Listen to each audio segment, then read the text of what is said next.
Good morning. Good morning, Hey, Peg. Judith. Yes. It's not Judy. Judith Benkert. Correct. And you were formerly known as Sister Robert Laurence. Yes. Tell us how you got that name. Well, it's a blend of my father, Okay. my father's name, and my grandfather's name. How lovely. Yes, thank you. How'd your mom feel about that? Well, she really wanted Robert Eleanor, but we, I think funny. So anyway. We took such care in doing those names. Oh, yeah. And then some people just got one given to them. Yes. So, anyway. Didn't take me long to change. All right, now you grew up, you're from Michigan, Detroit. Detroit. I was born in Detroit Okay. and grew up in Grosse Pointe Farms. Where in Detroit? I think it was Hudsall Hospital. Jennings. Okay, yeah. I don't know. It's changed names several Yeah. times. It may be torn down. Could be. So anyway, Yeah. yes. So then you lived in Grosse Pointe Yes. all of your life, Attended St. Paul School. all the from way through? First grade all the way through high school. Okay, so that's how you got acquainted with the Adrian Dominicans? Yes, they were my heroes. Your Hero heroes. ones. What about your family, your siblings? I'm the middle of 4 children. Okay. My brother is the oldest. He's deceased. My older sister, Camilla, and my younger sister, Michelle. Okay, so one brother. Okay. Camilla. So it was kind of rough on Bob. 3 girls. So anyway, So he was the chosen one. he was the chosen one. That seems to be having those brothers, that there's only one, are the chosen ones. So what was a family life like in the Benkert? Well, we kind of excelled in play. That's good. And so I love to play. I love sports.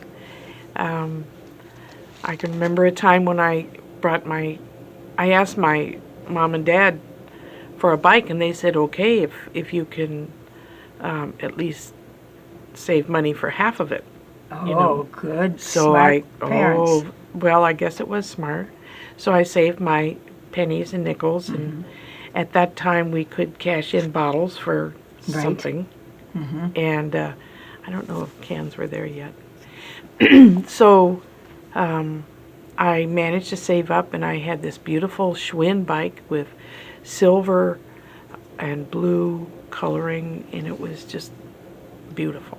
I could ride anywir. And I those did. Neighborhoods and everything were safe in those days. Neighborhoods, yes. Nice, especially Yes. in Grosse Pointe. Yes. We could block off a street and play baseball. So anyway, I enjoyed sports in school. It was Now great. school, how was school for you? Spending 12 years in the same school. Well, it changed every year. Yeah. I advanced every year, which was good. Now when you say that, you skipped a few grades? No. I didn't advance that quickly. Uh-huh. I advanced, every year. And went to grade school, high school. Sister Cecilia Marie Brown was my second grade Was teacher. she? What a dear. Oh yes, what a dear. And she remembered me forever. Uh-huh. So that was wonderful. Sister Richard Mary, Marg Hines. Oh, right, okay. Richard Yes. And she, in 3rd grade, she taught us 3-part harmony of the Regina Caeli. That's the last song I ever sang, I think, with any kind of help, support, or music. What about high school? High school was good. I enjoyed sciences and had a good teacher, Sister Carl Marie, Jean Labrizzi. Okay. These were all my heroines. And Good women. Yes, beautiful.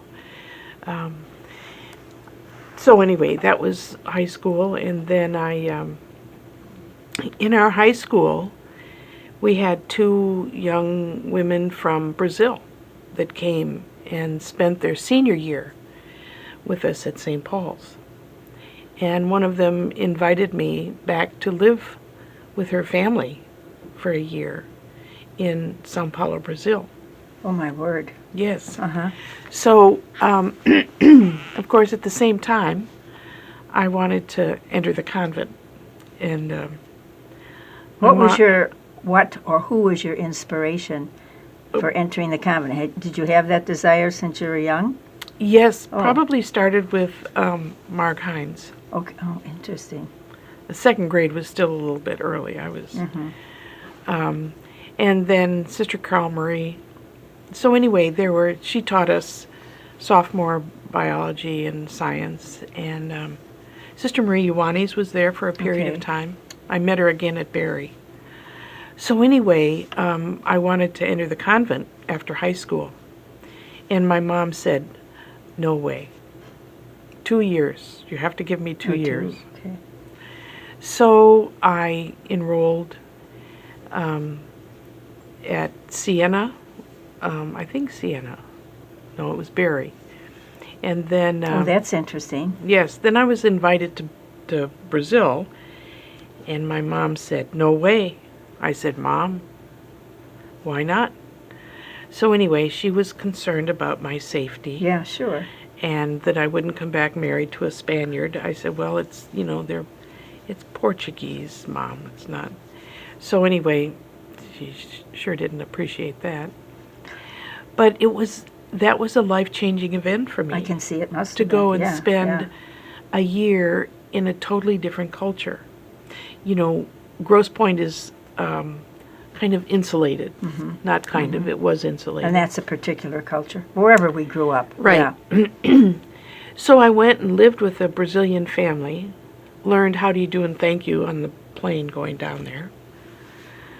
So, but got to know people that had a communist background, definitely people of color, and a larger family, a different family.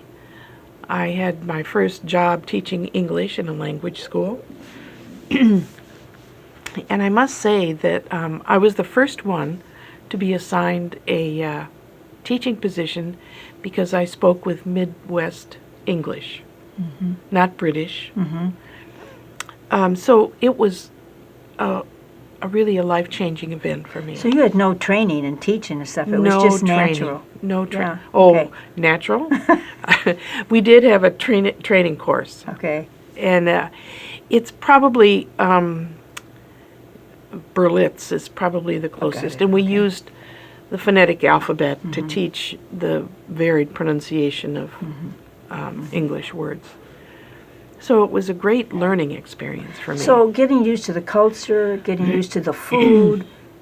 Did you miss your parents? Or family? Well, sure, missed my family. Yeah.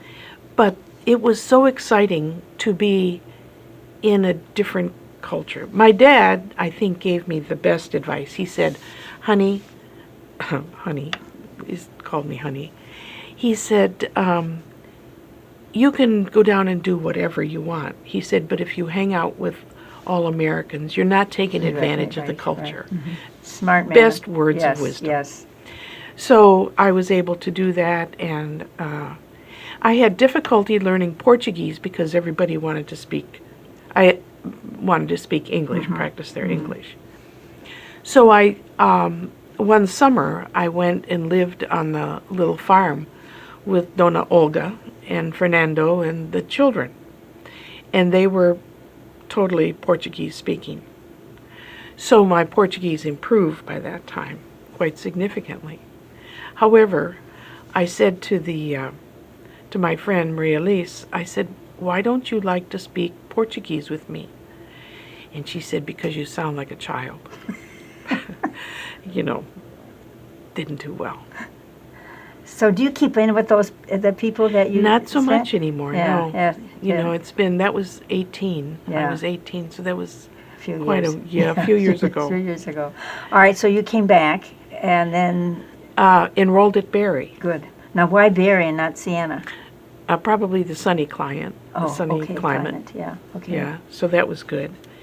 And I met Sister Paul James, Sister Maria Ioannis. Oh, my, these great women. Yes. Yeah. I mean, we truly do stand on shoulders. We do. Very true. So I entered after 2 years. Didn't finish. I was in science. Agnes Louise. Oh, right. Mm-hmm. So anyway, I entered after 2 years in 1965. And we were a large crowd, 65, 64. I think it was 65. Yeah, but you were a very large crowd when Large, you entered. big, Yeah. crowd control. I'm sure by the next day, if you were a little smaller. Yes. So, all right, but your whole ministerial life has much flavor to it. Can you tell us about a few of your Honestly? ministries? Yeah. Yes. Now, we can't go through every one, but... No. Well, my first ministry was teaching, Right. and I was a total failure. Okay. Okay. You knew that, or you were told that? You just, it was kind of innate. Oh, Yeah. yes, it was innate. I'm not the best planner in the world, Okay. and I think teaching takes a tremendous amount of planning, and I enjoyed the classes. I had good discipline. You know, if you What whisper. grades were you in? Third and fourth, fifth and sixth one year in South Carolina. So I had good discipline. I discovered soon that if you whispered, the children were quiet Oh, very because they good. wanted I to don't know think what I was knew going on. that. Uh-huh. Who was I talking to? Uh-huh. So that was the fun part of it. And I also, it was the time of Vatican II. Okay. That was also when we entered. It was just the ending of Vatican II. Right. 60-something. Right. Uh-huh. And so the general chapter of 68 was a great change when we could choose ministries. And so at that time, I asked to go into nursing. Your science background, uh-huh. My science background definitely helped. So I was allowed to go to, we had scholarships from Catholic University. And so I went to Catholic U for 2 years and got a bachelor's in nursing. And chose to go out to Santa Cruz. And you know, I was going to go to Santa Cruz for 2 years, 5 years. No, 2 years. Kind of rotate around the hospital and Okay. then go teach in the missions. Oh, okay. Never happened. I see Guatemala's on your background. It is. So anyway, I stayed in nursing, but it was there that I was exposed to midwives at Dominican. Mm-hmm. And so I studied midwifery. I asked to study midwifery after 5 years at Dominican, and I went to Mississippi. Okay. So that was another huge move for me in terms of meeting people that were a totally new group for me. So Jackson, Mississippi, Ole Miss, that was the university where I studied midwifery.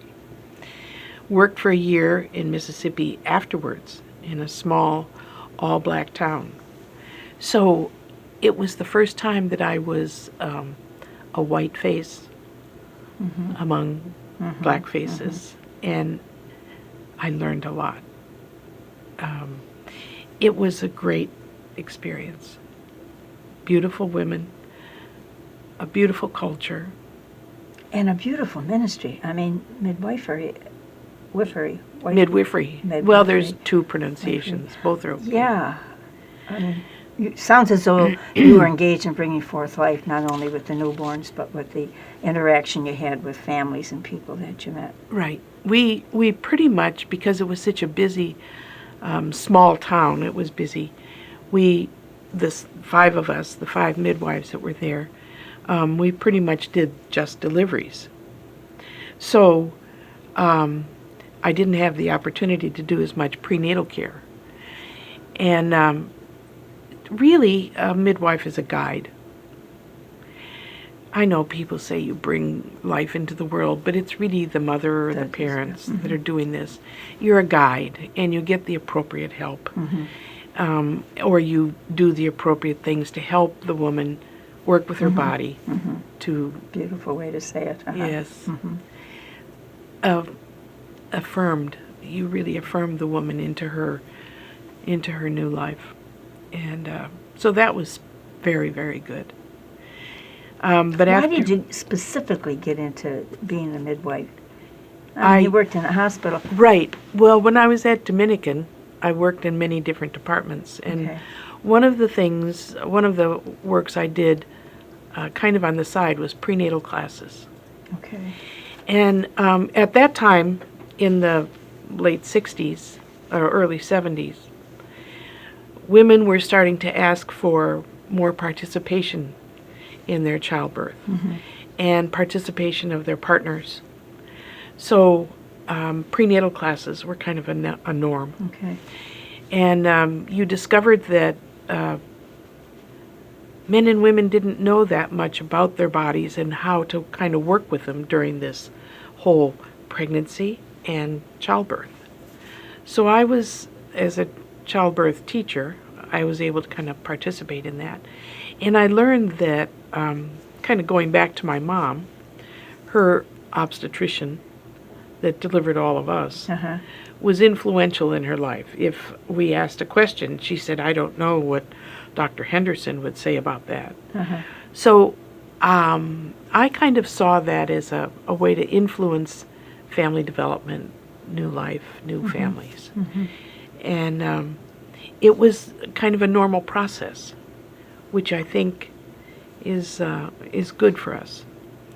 And the other thing, midwifery, you really see a woman when she's healthy.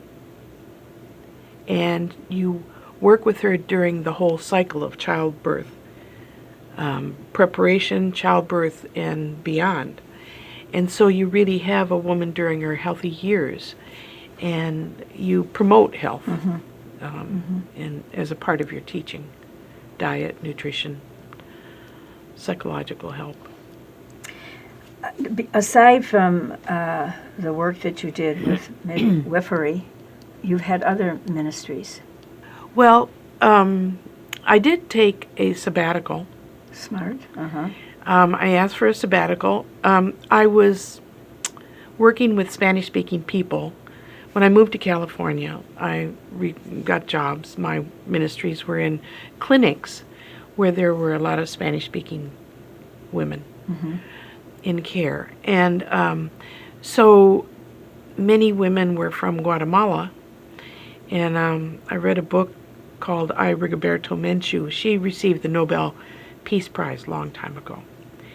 And she talked about birth and the benefit, and the young Spanish Guatemalans would be given kind of a mentor of an animal. They're not told what the animal is, but it's supposed to be kind of their shadow during their life.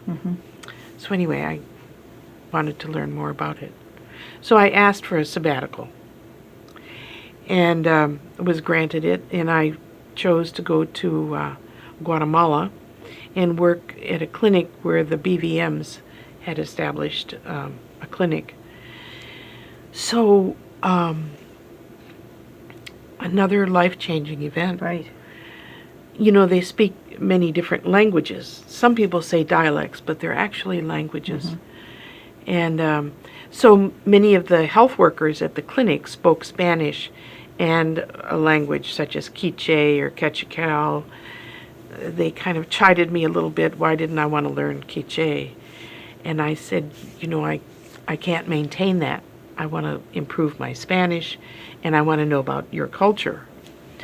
So it was a beautiful year, and I helped them, and they helped me in many ways. And then what happened after that sabbatical? I came back to California and resumed my work at the University of California in San Francisco as part of the faculty. Okay. And so I worked in a clinic in the Mission again, Spanish speaking. And so I do speak Spanish. And I think my years in Brazil kind of established my Portuguese is very similar to Spanish. It's That a romance. helps your Spanish. Yes. Yeah, you don't use your Portuguese too much, do you? No. Once in a while I would have a woman from Brazil. But for the most part, it was Spanish speaking. And they taught me many, many things. So it was very good. All right, but after that, then you had like a 6-year sabbatical, didn't you? Well, so that was a call to leadership. Right. You know, I've thought about that because, you know, I think leadership is a gift that we give our sisters. There's many times that you work with the sisters during a celebration, during a troubled time. So in leadership, you can facilitate many things and you can participate in the lives of sisters. It was a beautiful time. I knew right from the get-go, as my mission group told me, that I wasn't the best administrator in the world. Your mission group told you? Yeah. Oh, administrator, yeah. Yeah, administrator. So I do believe that the team you form around you is has the gifts that support whatever is needed in the chapter. Right. And if you let them use them and you don't feel you have to do them, Right. You're absolutely right. So from the get-go, when I had a mission chapter meeting or a mission chapter, I really became one of the delegates, one of the representatives from the mission group. And they really helped me in areas that, I wasn't the strongest, you know, process person or planning person. Yeah. So those 6 years were wonderful. all your experiences seem to be Yes. very much nurtured who you are at this point. And it also gave me a great comfort here in Adrian. You know, because I've been so away for so long, it's hard to come back and feel comfortable. And people say, "Oh, welcome home." But you know, I think home is a concept. It's not necessarily a place. That's right. You really have to make places your home. So I appreciate that. And the goodness that we have here. So what are your plans for your future? I mean, you have lots of energy to give. You got a good 15, 20 years ahead of you. Wait a minute, I've got to add 20 years to something. I don't know. Anyway, you've got the energy and the enthusiasm and right now the gift of health, hopefully. Right. Where do you see yourself going from here? What are you planning? Well, for right now, I'm planning on staying in the West. Okay. I've established a little ministry in foot care. You know, I see homeless men and women Okay. in foot care. They spend so many hours on their feet. And so I do foot care for homeless and seniors. At the parish, we have a monthly lunch called Second Spring. So we establish a little foot care clinic Oh, there. that's nice. That's different. As long as the older we get, the farther away from us are our feet, and it's harder. It's harder to kind of take care of a very vital part of us. So we do foot care, and I've also established through a grant that we received, Companions for Health. So probably in every parish in the world, in every gathering, there's a group of folks that need some help with their medical needs. Understanding what the doctor is saying, getting to and from appointments, that's easy. We can get volunteers that will drive people to and from their appointments. But second set of ears, sometimes Right, always. Mm-hmm. they need some translation. And medical background, nursing. And so I work with some other nurses on the committee, on the companionship, and we can really help folks out to stay active as possible. So those are two pretty good ministries. Good. I'm volunteering. It's a volunteer ministry. So still in ministry, but volunteering. Always, yeah. We can't just sit home and, Exactly. Cook. Oh, Which I cook. think is something that you like to do, right? I do. Right, I do. Right. I enjoy cooking. Some people say, "Oh, you're gourmet." No, I'm not gourmet. I just enjoy cooking. And I have to say, one of my friends, my dear friends, Mary O'Neill, helped me to begin cooking, to start to look at recipes and make selections. So I enjoy cooking. And I'm not fearless. I choose recipes that I can manage. Good. Yeah. That people like. In your vast years, your many years of experience, is there a certain motto, scripture saying, or something that you just, could be a mantra that you might live part of your life by? Well, I think my philosophy, John's letter, in the beginning was the Word, used to be my favorite passage of Scripture. It's poetic, and it really talks about God becoming one of us. But there's a passage in Colossians that Christ is the firstborn of all creation. And so when you look at that, you can kind of take in the whole of creation and the whole of our worldly needs, kind of sparked by Christ. So, and that's kind of brought me to a philosophy of working toward a common good. Good. Martin Luther King was a very good man, and he spoke often about the common good. I just I hope that all of us that are voting people will look at the common good. Very good. And we've kind of missed a beat, I think, but if we work toward the common good, that means working across the aisle. That means working among each other to see how do we really take care of our neighbors and have our neighbors take care of us. That's kind of my basic philosophy. Yeah, a lot is going on in our world right now. Yeah. Is there something else you want to say to us? No, I've certainly appreciated all of the sister stories that you tell. Oh, that's good. And the gathering we had this summer, just a couple of points that maybe, how did that impact you? Well, it was very good to meet more sisters. I come from the West, Right. so that's a little challenging because I see sisters here and I wonder if they're from Florida or Detroit or Chicago, because I don't know.